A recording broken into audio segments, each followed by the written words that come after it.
All right, I'm going to go live on Facebook.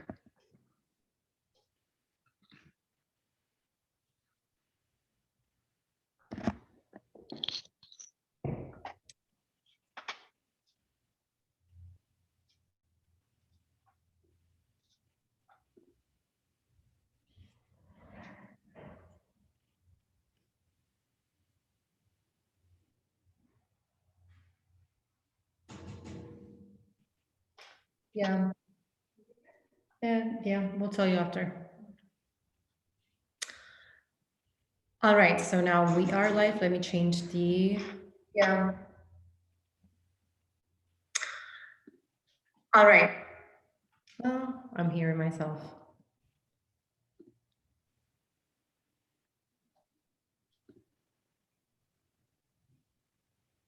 Okay, I just wanted to make it public.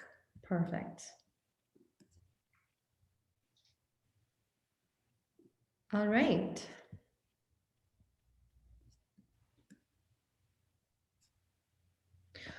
Can you hear me, Alex?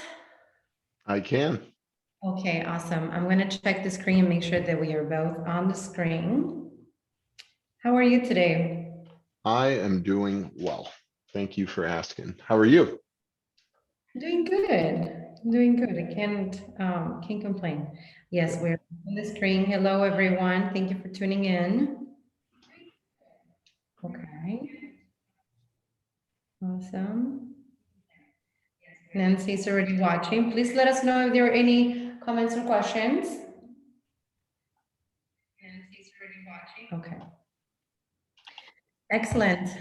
So we are on week 100. I don't even know, on the third series of the year and the last one. Now we are going to be transitioning into in-person events, homebuyer seminars, happy hours with our VIP clients, and then our summer cookout with our clients. But for the online viewers, you can rewatch the replays in YouTube, but for this year, we're going to pause until fall, just because it's nicer out, well, hopefully soon, and we can enjoy going to certain places. And now that we don't have a mask and we can enjoy each other's company, we can take on those in-person seminars. Talking about that, we do have a seminar on April 26th. The address is 3535 West North Avenue, if I'm not mistaken. It's a beautiful pure space venue. And we are going to have you, actually, Alex, to join us, and our attorney, Avni. So we're very excited to bring on our in-person homebuyer seminars. So we're going to put the link here on this video, just a reminder if anybody tunes in and would like to. Actually, Nancy, do you mind putting the link in the, this is so nonchalant here. Do you mind putting the link in the comments? Thank you. Yeah, so without further ado, let's talk about multi-unit buildings. Today, we have Alex Filin from G-Rate, Guarantee Rate, joining us and talking about the importance of investment, the loan vehicles, what questions to ask when interested in purchasing a multi-unit building. First of all, I would say, what is considered a multi-unit building with regular financing? Great question. I know. So, hi, everyone. As I know, I mentioned Alex with Guaranteed Rate. A multi-unit is considered 2 to 4 units in one building, one establishment, right? So, yeah, it's as simple as that. 5 units and higher is considered commercial. The financing is completely different. I do not deal with commercial financing, and majority of lenders don't mix residential and commercial. So I think that's a great way to start, because when you think of multi-unit, it's 2 to 4 units. Awesome, awesome. Well, now that we are getting a lot more questions on Instagram, on Facebook, on any other platforms about starting to build wealth with that type of purchase, with an investment property, or even if it's an occupant multi-unit, what are your questions when you talk to these potential buyer? What do you focus on? What is that you're trying to identify to help them find that loan vehicle for them? Absolutely. So one of the first questions I do ask is, are you a veteran? If I'm talking to them on the phone, or if they filled out an application, that's usually checked off. Reason I start there is those are the best loans out there. You could put 0% down, guaranteed rate does waive the entire lender fee for veterans. And that's just a completely different loan. But majority of individuals are not veterans, especially buying multi-units. So the number one area that I do want to start is to identify, right? There's really two areas I want to look into and identify when I'm talking to a brand new client. And the first would be is, are you going to be living in one of the 2 to 4 units, right? In our world, it's called occupying. Are you going to be occupying the property? And the reason I ask that question is there's a night and day difference when it comes to down payment, a huge difference when it comes to down payment and also interest rates, right? If you're living in the property, you're owner occupied, you're going to have lower rates, you're going to have lower down payment options. If you are not going to be living in any of the 2 to 4 units and it's strictly investment, right? The down payment requirement is going to be much higher and the interest rate is going to be higher as well. So those are the two areas I really start at to identify which route are we going.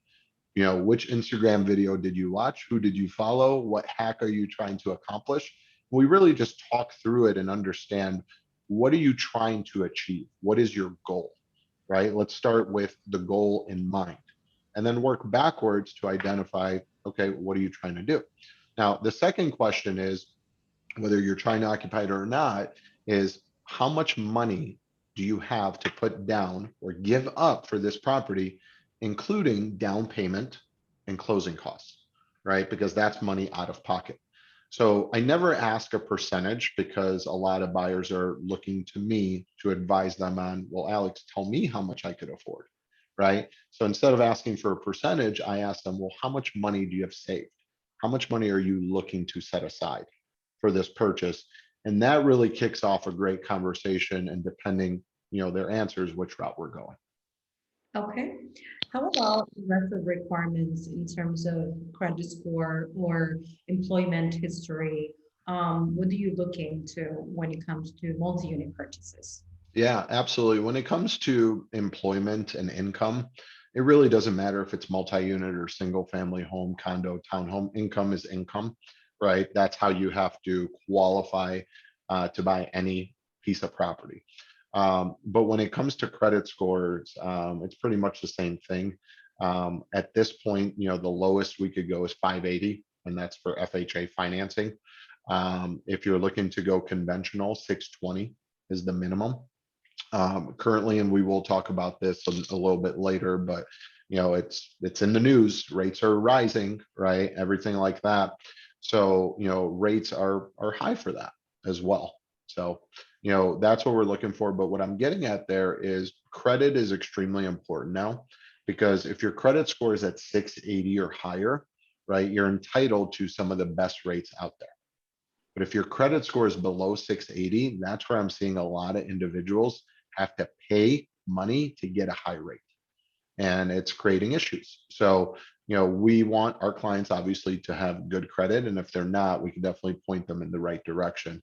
But I do want to point that out, as if you are thinking about buying in the near future, please focus on your credit. Very, very good point there.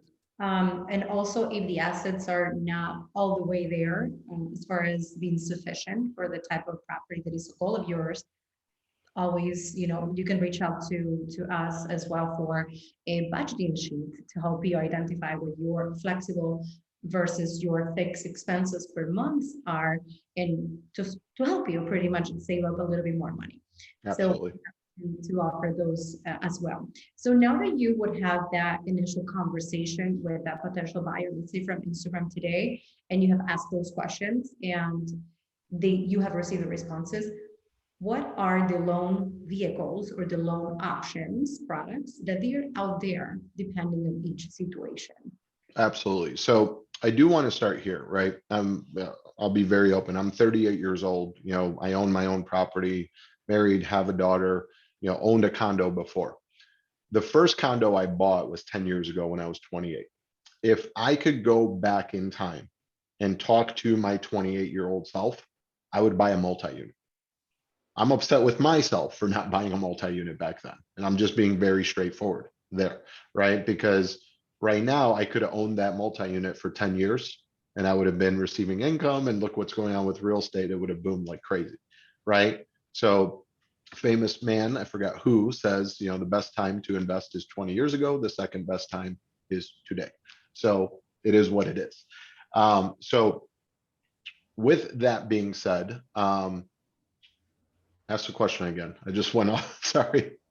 Loan products. Yes, sorry. So if you're buying, right, and you're going to occupy the property, okay, there's really three options, right? I mentioned the first one is VA. If you're a veteran, that's why I asked that question first. The next two that most people fall into is what's called conventional financing. And then there's what's called FHA financing. Okay.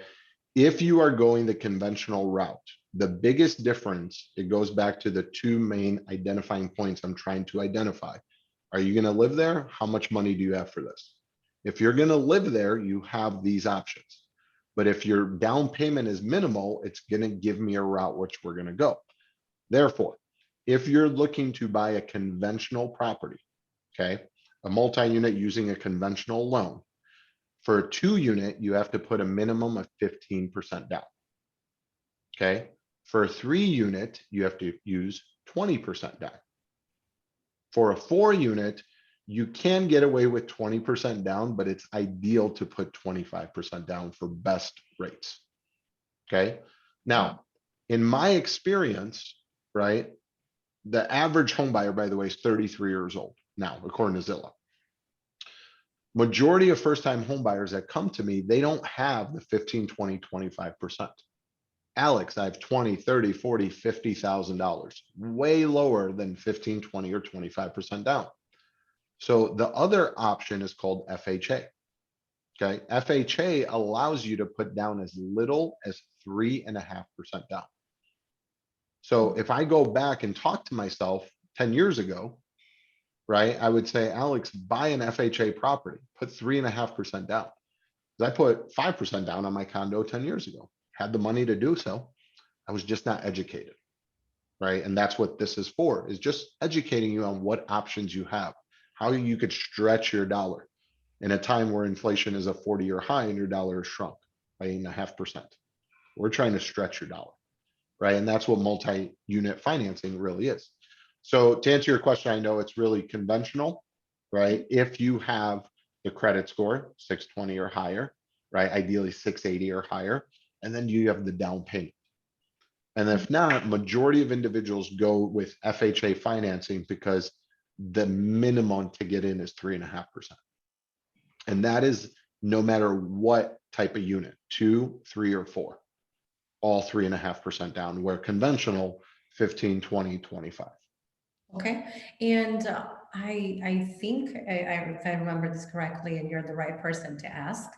I think around March, the beginning of March, I think it was, we got back that 5% for 2-unit if the income or the combination of the household income was below 71,000 with 900. Is that That's accurate? absolutely accurate. Yeah. So that program is called the Home Possible program, right? So if you are a buyer, right, and it has to, usually it's one buyer, unless you have 2 individuals, and the total, either individual or total, has to be under 71,900 income total. You are qualified for what's called a Home Possible loan. Home Possible loan is through Freddie Mac. Okay. It allows you to put 5% down Okay. on a 2, 3, or 4-unit building. Oh, 3 and 4 too. Okay, I thought it was just for. Yeah, no, but I think it's very difficult to get to that 4-unit because usually they're more expensive. The income is limited. The ratios are going to be off. So what I've seen is more 2-unit buildings that fall in that category, around the $300,000-$400,000 purchase price, with a good rent, right? And usually for that scenario, credit is pretty good, liabilities are pretty low, because we will got to keep that ratio low. Okay, thank you for clarifying that. Of course. And as FHA goes, Do we have any other requirement? I know that sometimes depending on the income, we do have to tap on self-sufficiency test for 3 and 4 unit buildings, and also some reserves Yes. provider showing to the bank. Yes, absolutely. So the highest reserves that we're going to see is 3 months for FHA currently. They used to be 6, they lowered it to 3, so it could change. Reserves, right? What does reserves mean? Let's kind of take a step back, right? Because Yeah, if you're new to the home buying process, like what's reserves mean? yeah, yeah, So reserves is meaning, say the all-in mortgage payment for your multi-unit home is $2,500. 3 months of reserves, meaning is the underwriter wants to see 3 months of your mortgage payment. So 2,500 times 3 is 7,500 in access after you close. So you could have this money in your 401k, your retirement, stocks, mutual funds, in a bank account, checking, savings, it doesn't matter. We just need to prove if something goes wrong, if you lose your job, right? Do you have 3 months to pay that?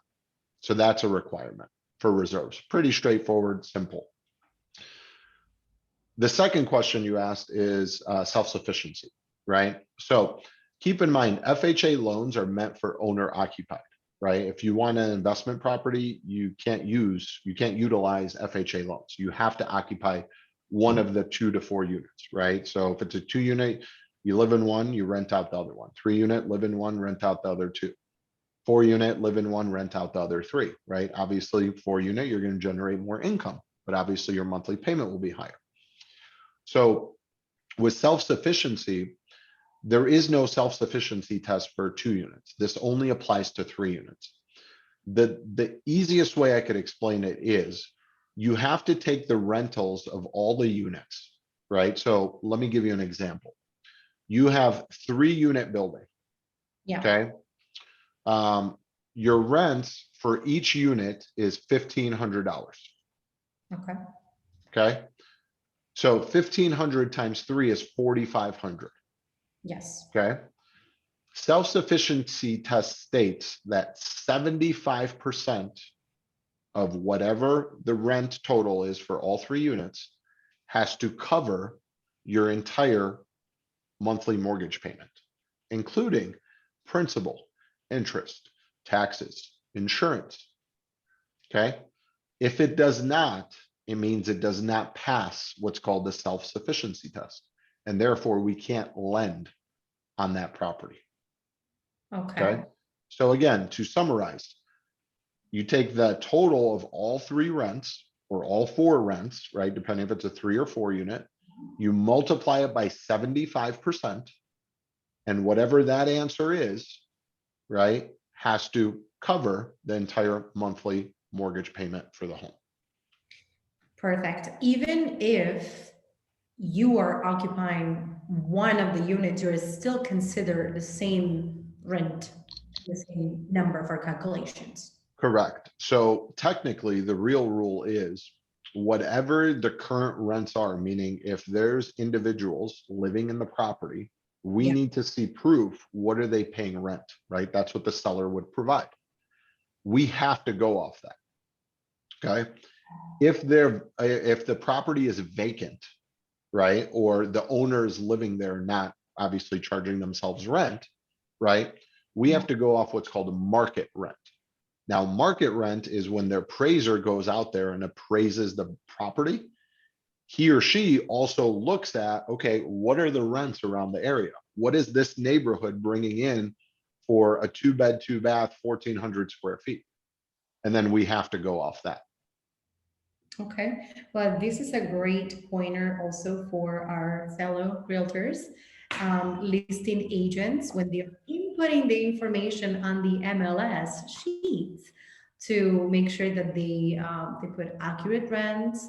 That if they are in a month to month to name it there, if they have any rental comes to be in collaboration with buyers agents too, to make sure that we can provide those numbers to our lenders when we are on the buyer side. Also, because sometimes it's a little hard and some rents are not accurate on the MLS, and that could prevent an appraiser from giving a green light on the calculations. Just 2 cents there. Okay, I know we tap on pricing. And we all know it's not secret to anyone that properties have been going up and the value keeps on increasing, especially with multi-units. Our team serves a lot of different locations and different price ranges in the city and in the suburbs. Now, in the city, we have quite a bit of business on the northwest side of the city. And we have a lot of millennial buyers that they are interested in multi-units. So when we talked the first time and they have had thoughts or, oh yeah, I want to buy with 280. By 280, I mean 280,000 that they might have in mind or 300,000. And I just want to be kind of like tapping on these loan limits that they are available right now. And also being realistic with the purchase prices that we are actually, or the asking prices that we are seeing on the MLS and even off market as well. We are seeing minimum in our area for a 2 unit building in somewhat moving condition, not necessarily super updated. We need at least 380 to 400,000 for a 2 unit building. That's period. And that's the very minimum. We have certain areas in the city that you can still find something a little below that. But I remember 5 years ago, 4 years ago, even 3 years ago, that for with 350, 340, 280 even, you could find properties that they needed somewhat work, but they would even pass for FHA financing. And now those are gone. Those are ghost. Like we don't see that price. So now that we're tapping on current prices, what are the loan limits for FHA and for conventional financing? Yes, so they are different, right? So FHA is a lot lower than conventional. I really haven't dealt with any issues with conventional loan limits. I think they're high, right? So I have the single family home memorized, but not the multi-unit. So 2 unit is 828, 700. Okay. So 828, 700 is the loan limit, not the purchase price, right? Loan limit. So after a down payment. 3 unit is just over a million. So Okay. 1 million and 1,650. For Okay. 4 unit, it's 1,244,850. So pretty high. So I haven't dealt with too much of that. I recently helped a young lady buy a 3 unit. Purchase price was just over a million, but after the down payment, loan amount was well under that, right? And it was in the south side, beautiful new build. So, it's come close, but really haven't dealt with any conforming loan limit issues. Okay. For FHA, I do see some, potential issues here, and it's close, but not many. So 2 unit is 420,680. That's the loan limit, right? So you could find a place roughly for 450. The difference of that is 29, 30,000 down payment. It's pretty good, right? Yeah. 3 unit, the loan limit is 538,500, right? Pretty good there too. And then 4 unit is 651,000, 50,000 or 50, excuse me. So 651. But usually I don't see too many 4 unit FHA, mainly 2 and 3 are the biggest ones I see. Okay. Well, took notes there. Could you, I guess, clarify or elaborate? I know you kind of like bypass or pass by with that now being its loan limit after down payment. Could you just explain that a little bit more?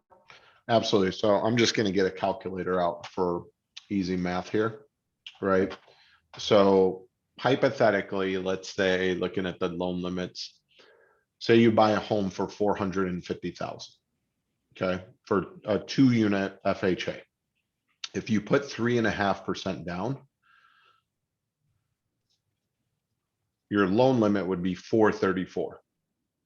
So that means it's $14,000 above the loan limit, right? So the example I gave, if you're buying a $450,000 2 unit, yes, we did tell you the minimum down payment's 3.5%, but there's also a loan limit. So now your down payment has to be the difference of the loan limit and the purchase price. So now we're looking at that 29, 30,000. So say you buy a $400,000 property, a 2 unit, Mhm. you put 3.5% down. That's not an issue. 3.5% down on 400,000 is 14,000. So think about this. If you're listening to this, you could buy a multi-unit, 2 unit building for 400,000 and put 14,000 down, right? And there's a way, maybe I know it, you could talk about this, is I utilize this a lot as a seller credit, right? Yeah. I know we're not in the market for it, but at the end of the day, I just got a contract today, right, with a seller credit. So individuals that have minimal cash, but they want to get into real estate, this is exactly what I'm talking about. A $400,000 purchase, 3.5% down, 14,000, right? Closing costs are usually around 2% of the purchase price. That's 8,000. So you're all in for 22,000, but if you could get a seller credit for 5, all of a sudden you're all in for 17,000. That's right. Think about that, right? That's wild. I would tap on the seller credits because it's such a topic. I was once called the queen of seller credits. I negotiate the crap out of it. Very, sometimes it was just built in into the price. Sometimes it was just the aggressiveness or creativity that we did and how we presented things. Right now, it's just not the most ideal scenario for them. It Yeah. is, and when we meet with our clients in their consultation, we because we do offer consultations. I'm just going to say that for anybody that is watching, we do offer complimentary consultations. And we also have a seminar April 26th at 6 p.m. Join us, link in the comments.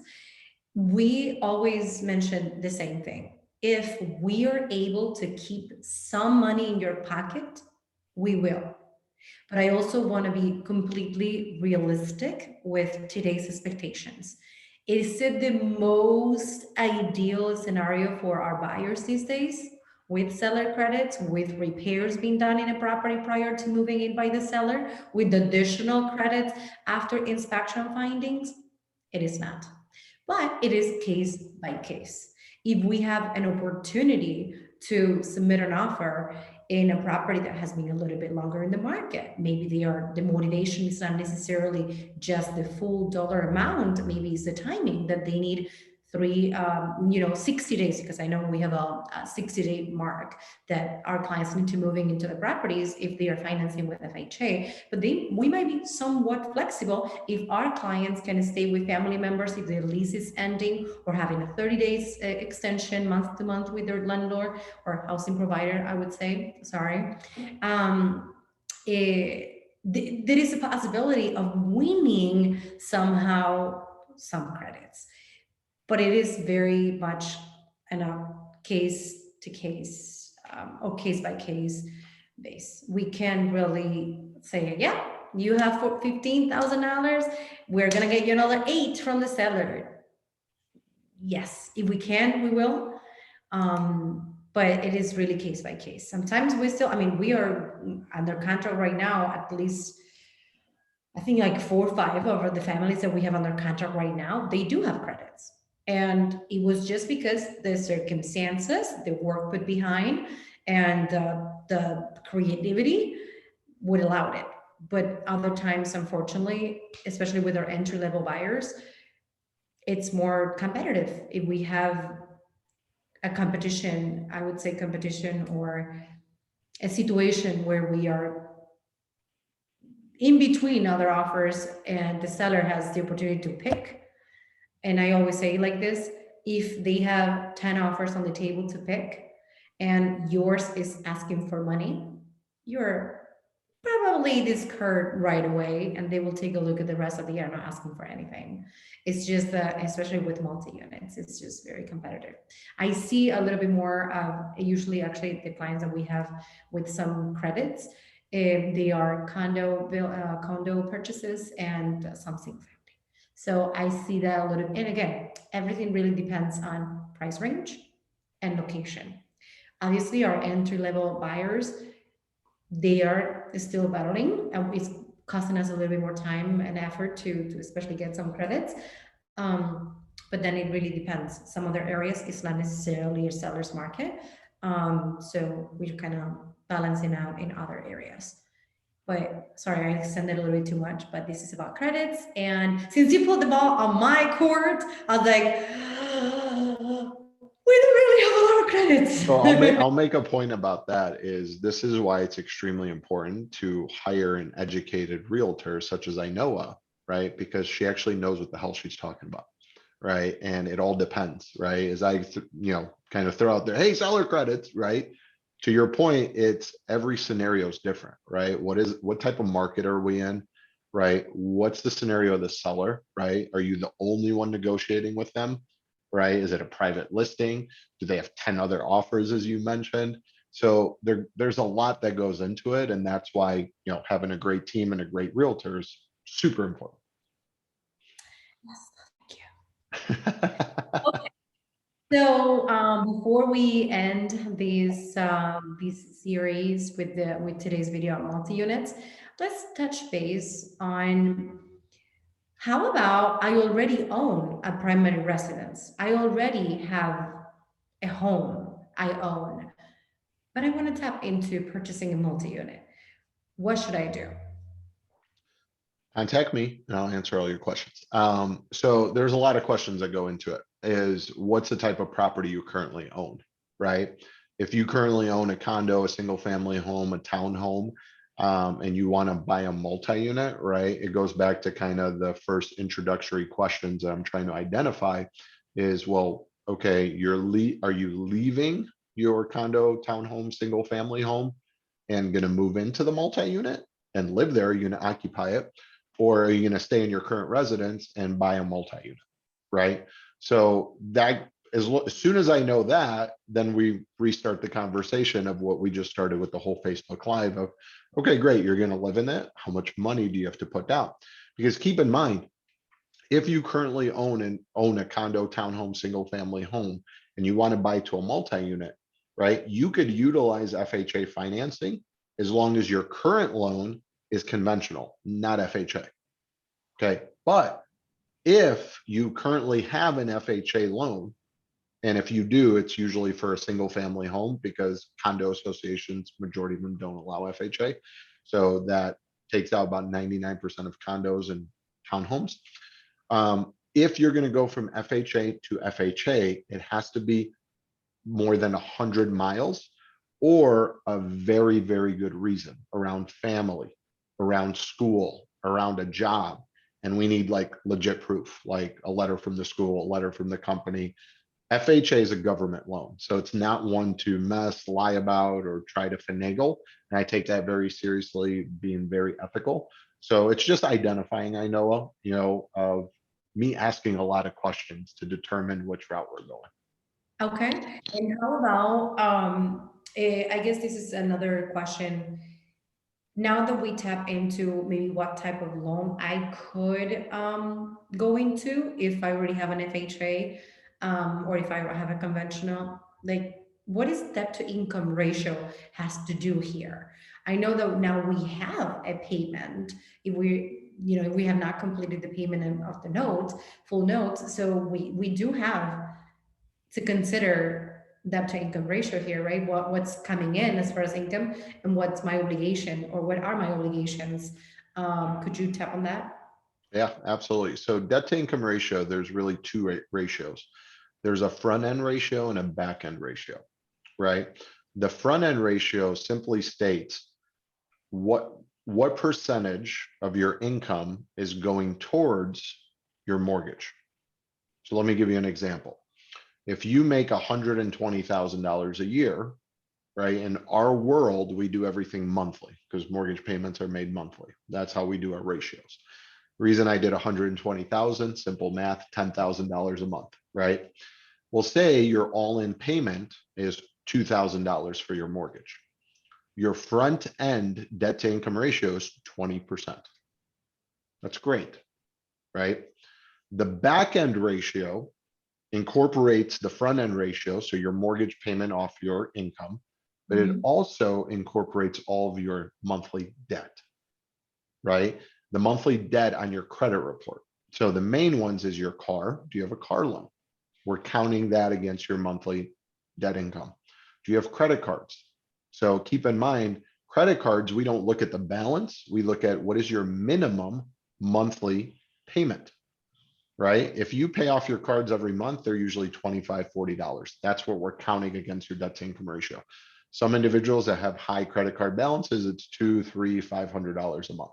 We have to count against them. The third usually that's common is student loans. Similar to credit cards, if you have $100,000 of student loans, that's fine. What's your payment? We count the payment against your debt to income ratio. So let's stay on the same example. You make $10,000 a month. Your monthly mortgage is 2,000, right? So front end ratio is 20%. Your car is 500. So 2,000 plus 500 is 2,500. Your student debt is $500 a month. So now we're up to 3,000. And your credit cards are 200. So now we're up to 3,200. So now your back end ratio is $3,200, your mortgage, your credit card, your car, your student debt off your 10,000, 32 into 10 is 32%, or into 3,200 into 10,000 is 32%. So that's debt to income ratio in a nutshell. For conventional loans, we want to be under 45% back end ratio, right? So your mortgage, all your debt. If you have good credit, the higher the down payment, sometimes we could go to 50%, just under 50. For FHA, we could go a little bit higher, 51, 52, 53, sometimes to 55. So your credit plays a factor, your down payment plays a factor, but usually we want to stay under that 45 or 50, and FHA, we could go up a little bit higher. Okay. Hopefully Okay. that explains it. It does. It does. So let's say I do have a mortgage already. So I want another mortgage for another investment. It's just another add-on to my debt. Correct. So to clarify, if you currently own a property and you're going to stay in that property and buy an investment property, right? In order to qualify for the investment property, you have to carry both mortgages, Correct. right? So if that example, we're at 3,200, now your new mortgage is 2,000. Now all of a sudden 5,200 into 10,000, we're at 52%. And then you no longer qualify for conventional financing if it's over 42. Exact 45. 45. 45. Yeah, yeah, yeah. So now we adjust some things, right? That's how we look at it, right? Because now, well, Alex, well, here's another one I know. What if I want to rent out my current property and move into a different one? Yeah. Well, now, yes, we're counting against your mortgage, your taxes, your insurance, everything you're paying. But now we're giving you 75% of whatever your rent is, whatever you're charging rent. So say you leave your property, you charge them rent of $2,000. We're giving you income, 75% of 2,000 is 1,500. That's $18,000 a year. That It decreases your debt, quote unquote. Mm. reduces your debt to income ratio, gives you more buying power, right? So there's so many moving parts in this. You're asking so many great questions, right? And these are some of the Next purchase. exactly. So that's why a conversation is good, right? And that's why we're doing this, is to educate, because a lot of information out in the news is just not real and fake. And this is just to get conversation going, educate people and get them curious, because one thing I do want to mention to the audience, I know, is we're dealing with interest rates, right? And interest rates are high. We're not going to hang up until we talk about interest rates. Yeah. So keep in mind, if you're curious, why are rates so high right now? It's a simple answer. right? From my perspective, because I'm in this world, I educate myself, I read, I follow good people there, credible people. Mhm. Mortgage rates are high right now because inflation is high. They're tied in the hip, right? So as inflation goes up, interest rates go up. And it just dramatically went up, right? So when it comes to like single unit, condo, townhome, single family, we're in the low fives, right? Interest rate wise. When it comes to multi-units, it's usually about a 0.5% higher, Okay. right? So mid to high fives, 2 unit, 3 unit. FHA, FHA always has lower rates, right? So they're more in the mid fours right now. Okay. But keep in mind, they're all changing, right? So the message I have to everybody is, you could Google, where's inflation? Where's inflation going? History of inflation, just to educate yourself. But the prediction that we're seeing is inflation is going to continue to rise for another 2 to 5 months. And as inflation rises, so will mortgage rates.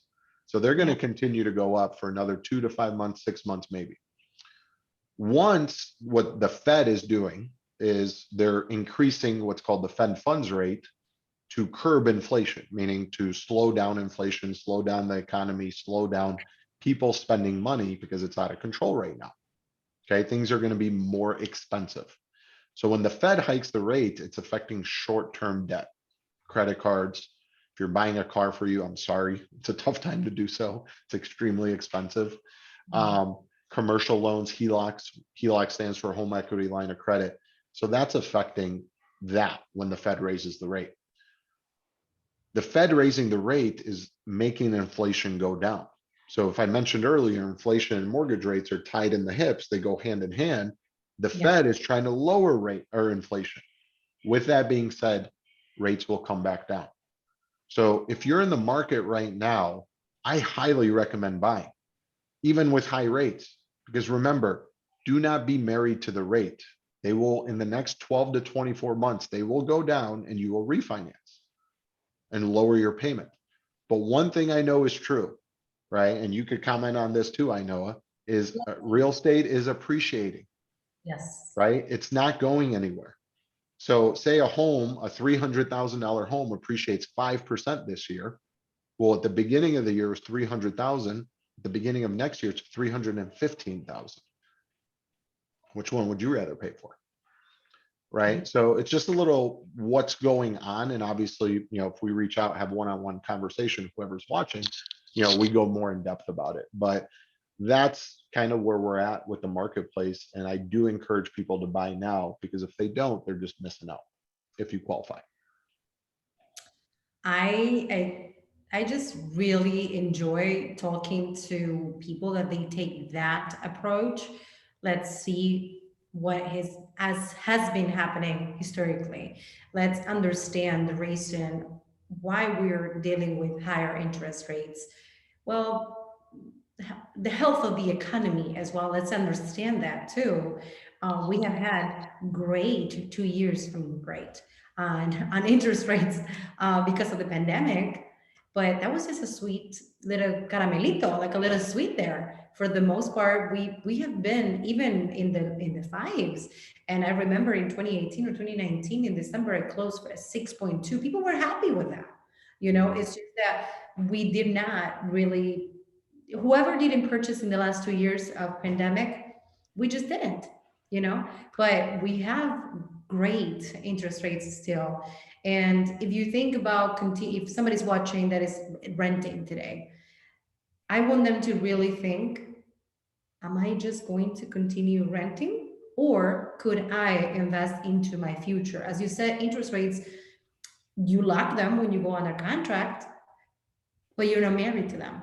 If that scenario becomes a better one, you have a great team of lenders also that they will knock on your door. Hey, interest rates are, hey, they're really good right now. Let's take a look at your rate and do a loan modification and refinance that part. Yeah. We are here to serve. And with that, Alex, I don't want to take more of your time. I need to go to Home Depot to look at some paint. Patience. So let's do a photo for the last one. Yeah. You got it. Bingo. Let's do a little I don't know how we're gonna do it. Maybe a selfie like that, or how will we do it? Do we do a selfie? Nancy, let's do a selfie. There's Are a you couple crying? of questions. I'm kidding. There's a couple of questions. Okay. Maybe off the screen. Take it off the screen. Do it on Facebook. Are you eating spicy something? You're like, No, no. go to your Facebook. Are they in the chat, the questions? Mhm. Oh yeah, 12 comments. 4 shares. Oh my God, okay.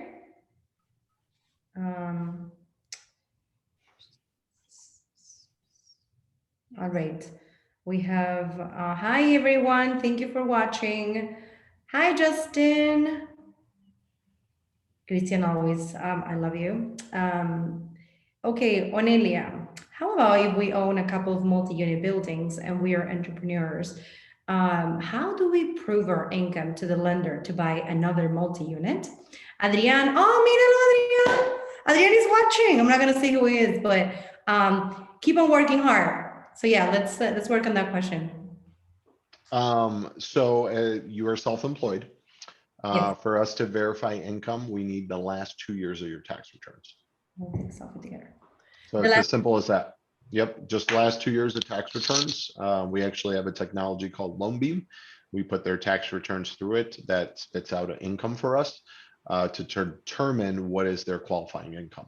Now, with that being said, this is extremely important and key.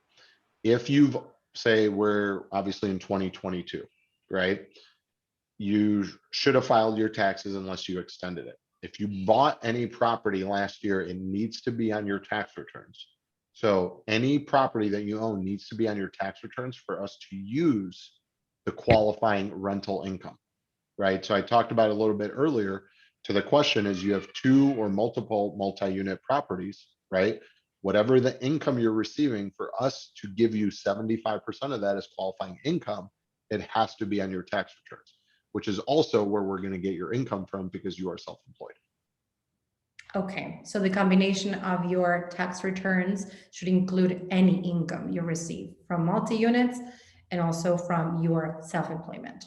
Correct. And if somebody bought a property last year or earlier this year and they haven't filed their taxes, they filed an extension, obviously we can't get the rental income from your taxes. So therefore we need a copy of the lease. Once we see a copy of the lease, then we could give you that 75%. But keep in mind, only if you need it, right? Yeah. I'm sure whoever asked that question is extremely successful. Hopefully you make a ton of money and we don't even need that 75%. Awesome, awesome. So if anybody that is watching has a specific question, doesn't want to put it in the chat, send us a direct message or give us a call. We offer, as I said, complimentary consultation. And also, I'm going to say for another time, we have a home buyer seminar in person, April 26th. Come on, Nancy. You have a tissue in your ear? Come on now. I spilled some drinks. Hi, Some everyone. tea, you mean? Yeah, some tea. Hello, hello. Yeah, This so is we're Nancy. having, yes, my name is Nancy Sanchez. I'm part of Team Manuel Garcia. So thank you all for joining our Facebook Live. So yeah, as I know I was mentioning, we have a home buyer seminar, a live home buyer seminar, in person, not live. It's very much alive, though. Yeah, it is. So it's next week, Tuesday, April Next week 26th. already? It's already next week. Yes, 6 p.m. Alex will be there. Avni Shah with Bell Shah Law will be there to answer any legal questions in regards to the process of purchasing or selling real estate. So let's do a group photo. Nancy, you want to take a photo? You can do like a screenshot. No, On the camera? No, I want to make it like more like, let's take a photo like Well, that. then we're gonna have to turn Yeah, around. like this.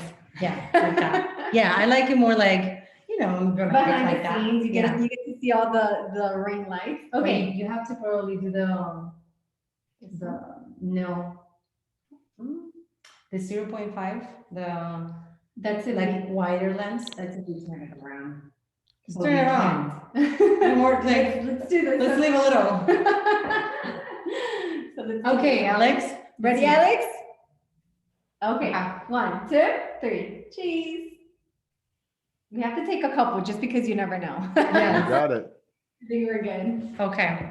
Thank you, Alex, for joining us. And thank you. There you go. That's exactly what I meant. I'm always That's split good. already. Thank you for joining us today. And thank you for everyone that is watching, for your questions, for the feedback, for sharing, for the love. We will be back in the fall with more talking real estate. And as you can see, these videos are educational purposes, but we make it non-scripted and just fun.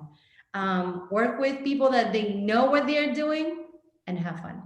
Thank you, Alex. We'll see you on Tuesday. Well, Cheers. office, but see you Tuesday. Thank You you. got it. Bye-bye.